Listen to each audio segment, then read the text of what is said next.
I've been on a Beatles kick lately, and I'll tell you why. We recently got a new car that came equipped with Sirius XM radio, and ended up getting onto the Beatles channel. And that actually inspired me to do some recent videos on the songs that the Beatles composed using the piano. And while I appreciate their later studio-only songs, I also find myself drawn to their early songs. I find them greatly fascinating and very appealing, and I think a lot of folks do too. So, what makes the Beatles' early songs, I'm talking about songs from 1962 to around 65, what makes them so important and so appealing? Why do their early songs, why does their early catalog continue to enchant listeners and inspire musicians decades later?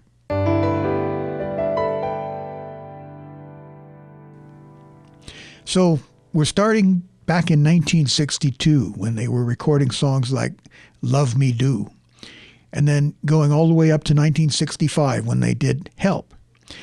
And these songs, I believe they are important and appealing for several reasons, for musical reasons, cultural reasons, emotional reasons, and even historical reasons. So here's a breakdown. First of all, these songs already at this early stage in the Beatles' career show melodic craftsmanship. They had a gift for melody. You can just play a bit of the tune, and even a casual Beatles fan will recognize the song. So I could play.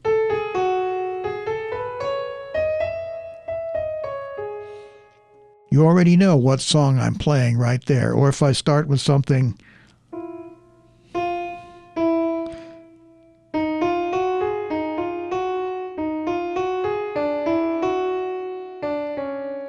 It took me a while to find it, but that song is a very memorable tune. They all have these very memorable singable lines. Even their up-tempo rock songs had melodies that soared and dipped, and they stuck with you.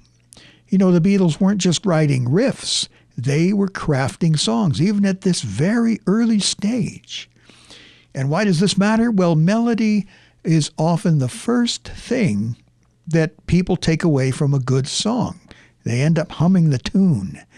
And early Beatles songs gave listeners something instantly satisfying and emotionally resonant. Now, another thing that set their early songs apart, and this has more to do with the way they performed those songs, was their vocal harmony and the energy behind it. You know, Lennon and McCartney often sang in harmony, and sometimes, of course, joined by Harrison, and they'd get these wonderful three-part harmonies. The Rolling Stones couldn't do that, but the Beatles could. And it had a kind of a raw but polished energy to it. They were clearly influenced by the Everly Brothers. They were influenced by Motown vocal groups, but they brought something fresh and youthful to that way of performing. One of the things that set the Beatles apart was they had not one, not two, but three, and sometimes four lead singers. And that also set them apart from other British groups. They really didn't have what you might call a front man. Why this matters is it created a sound that was bigger. It felt bigger than the sum of its parts. It was engaging both emotionally and sonically. Another thing that makes the Beatles' early songs so appealing and important is that there was this simplicity but originality. Many of their early songs followed standard forms, verse, chorus, bridge, and so on. But they always found ways to surprise you. A lot of times they used key changes that caught you off guard. They used unexpected chord progressions. Like if you listen to the song She Loves You, it starts in minor and then it shifts to major. And it catches you off guard, makes you want to hear it again. There's rhythmic quirks in their songs. Like if you listen to I Want to Hold Your Hand, there's all kinds of syncopation in the melody. And why does this matter? Well, these weren't just formulaic pop tunes. They had subtle complexity and true musical wit. even while they were accessible to everyone. You didn't listen to a Beatles song, these early tunes, and get confused. They had a certain momentum to them. You knew where they were going, but yet you were still surprised by some of the things that they did. Their songs were part of a cultural revolution in real time. You know, when these early songs started being played on the radio and people were starting to buy the records, it wasn't just about the music. There was a movement behind it. The Beatles came to represent youthful optimism, liberation, a break from the old order. Their early sound, it captured the excitement of a new era. And their popularity coincided with the rise of the teenager as a cultural force. You know, before the 50s and 60s, there was no such thing as a teenager. That term was invented right around that time. It matters because they put out songs like Can't Buy Me Love or I Feel Fine. And these songs became popular not just because of their lyrical depth. Sometimes they really weren't all that deep lyrically, but they felt like freedom. They felt like breaking away from the old ways. The early Beatles tunes, they showed great confidence, great charisma. Even in their early recordings, you can hear how tight the band was from their years in Hamburg and Liverpool. They didn't just build up songs one layer at a time in the early days. They went in and performed live. As most Beatles fans know, one of their albums was almost completely recorded in one day. They just went through their live show. And that confidence, it jumps out at you, jumps out of the speakers.